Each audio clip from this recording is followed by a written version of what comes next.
निर्मल जिले भर में मौसलाधार बारिश मामूल की बन गई है। कई इलाके अक्सर सैलाब की जद में आने की वजह से निशिबी इलाकों के मकानों में सैलाब का पानी दाखिल हो जाता है।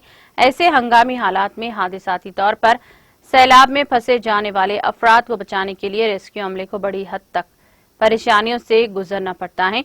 ऐसी ही सूरत हाल पर काबू पाने के लिए निर्मल जिले कलेक्टर वरुण रेड्डी और एसपी प्रवीण कुमार की हिदायत पर महकमा पुलिस ने एयरबोट, लाइफ जैकेट्स और रस्सियां फराहम करने का फैसला किया है ताकि मुतासरीन को हर मुमकिन हद तक बाहिफाजत निकाला जा सके।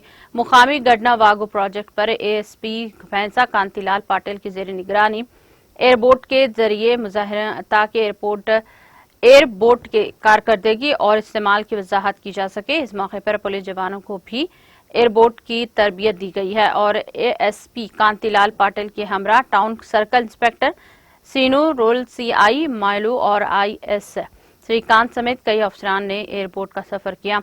बाद अजा एएसपी कांतिलाल पाटिल ने मीडिया से बात करते हुए याद दिलाया कि लाइफ जैकेट्स और रस्सी की मदद से पुलिस अमले ने हालिया में रेस्क्यू ऑपरेशन को अंजाम देते हुए सैलाब में फंसे 7 माह की बच्ची के साथ जुमला 6 अफराद को बाहिफाजत बचाया गया था।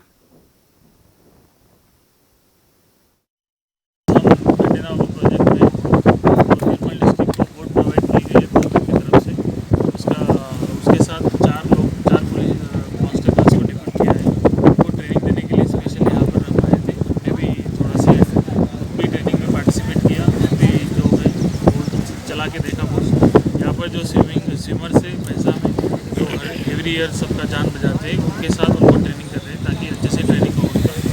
गड्ढे नावों में डेली उनको 2-3 आवर्स